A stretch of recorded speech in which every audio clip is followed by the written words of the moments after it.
Haleluya. Ndashaka kukubwira ikizagufasha muri ino minsi cyangwa se muri kino gihe turimo twinjiramo. Haleluya. Sogokuruza aho bizera witwa Aburahamu wahamagawe n'Imana. Imana iramuhamagara imukura mu gihugu cyari gikize, imukura mu mafaranga, imukura muri zahabu, imukura mu mbaho zo mu biti bihenda. Irangije iramubwira ngo Aburahamu, siga inzu ya so uve no mu gihugu cyanyu uze ujye mu gihugu nzakwereka. Imana yamuje tugirire neza.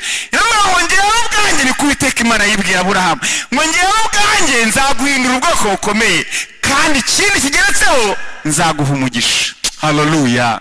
Hariho ibanga kubizera. Buriya ntago ari ugupfa kugenda, kuko iyo ugupfa kugenda imbere birahinduka, aho ugera bikakunanira, ariko hari ikizagushoboza. Imana yamuje dutabare. Aburahamu ngo yumvira Imana, arahaguruka aragenda ntacyo arebyeho. Imana yamuje tugirire neza. Yarahagurutse aragenda, ntiyagira ibintu agenda kururana nabyo, kuko ngo yagiye mu kwizera ajya mu gihugu atarazi, ngo ariko yizera ko yavuganye n'itabasha kubeshya. Haleluya. Kuko icyo gihugu gihari kandi izakimuha. Imana yamuje tugirire neza. Ikimusezeranyizamo ibintu byitwa umugisha. Iramubwira ngo umva Aburahamu, umuntu uzagusabira umugisha nanjye nzamuha, ariko umuntu uzakuvuma, Aburahamu we, umuntu uzakuvuma nanjye nzamuvuma. Imana yamuje tugirire neza.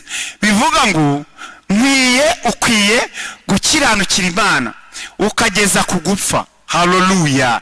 Naho iby'abantu n'imigambi y'abantu ibyo nta nicyo byari bivuze. Igifite icyo kivuze ni ukutizera, ngo kwizera kwawe gushyike kugere ku rugero ugomba gushyikaho. Imana yamuje tugirire neza. Aburahamu yaciye mu nzira zigoranye, ariko ko yaravuganye n'Imana iramurinda kugeza ubwo isohoje amasezerano, imuha umwana. Ariko mbere y'uko umwana w'isezerano aboneka haje ikibazo. Ishimayeli araza akajya akata mu bikari, yarakataga nyine agakata. Imana yamuje dutabare. Bati ndiho kwa Aburahamu, ariko ukibagirwa ko yavutse kuri Hagayi. Yindiho kwa Aburahamu, data na Aburahamu. Agakata akava muri saro, agakata akajya mu cyumba aryamamo, agakata ndiho kwa Aburahamu. Imana yamuje tugirire neza. Ariko Aburahamu akajya atekereza ibintu byinshi mu mutima. Imana yamuje dutabara. Imana rero irongera iganiriza Aburahamu ibyo yamubwiye adakwiye kubyibagirwa. Igihe kiragera abashyitsi baritemberera nk'uko bari barimo bitubwira. Imana yamuje dutabare. Garabakira, abakiriye yakiramo abamarayika. Uwo munsi yasigara isezerano rya Isaka. Amena. Hagati ari muri urwo rugo. Hari ukuntu Imana ihamagara, hari ukuntu Imana yirarikira. Sara aratwita, Hagayi arimo, Sara arabyara, Hagayi arimo, ntabwo yitaye. Imana yamuje tugirire neza. Rero ngo ni umwana w'imfura, byararangiye, naravutse, ariko hari icyo Imana yari yaravuze. Amena. Igihe kigeze rero iritamurura. Yitamuruye kwa Aburahamu, Sara aratwita, arabyara. Amaze kubyara arakikira. Imana yamuje dutabare. Aburahamu ati ntabwo nabyihanganira, reka ntumire abantu ngo barateka bakora umunsi mukuru. Imana yamuje tugirire neza. Ndumva ukuntu Hagayi rero yabigenjeje. Imana yamuje dutabare. Ishimayeli ngo yaragiye yegera nka hariya mu ntanzi z'urugo, ibirori birashyushye, akajya ngo abareba akabahema. Yabahema akavuga ati buriya se ubundi yabyaye, Isaka yavutse, azakora iki se ngabe mukuru kuri ngewe? Imana ngabipingira hariya, arabihinyura ukuntu wumva wabikosora n'ukuntu wumva wabigenza n'ukuntu wumva inzira birimo guca utayishaka utanayumva. Imana yamuje tugirire neza. Umwana abisekera hariya abipingira, anabigaragaza kuri geste. Imana yamuje dutabara.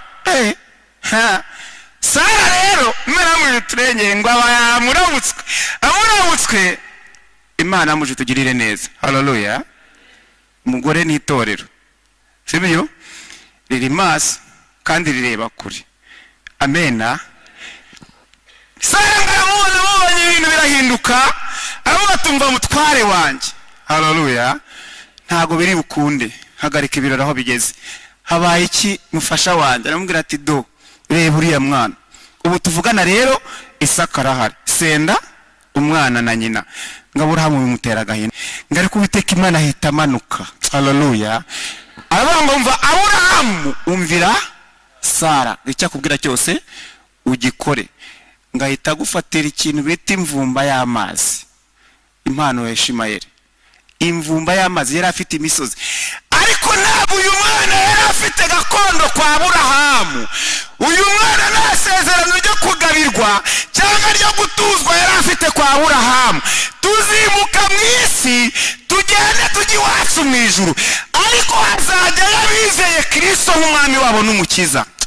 Ntabwo ari abamaze iminsi mu rusengero, ntabwo ari abamaze iminsi mu madini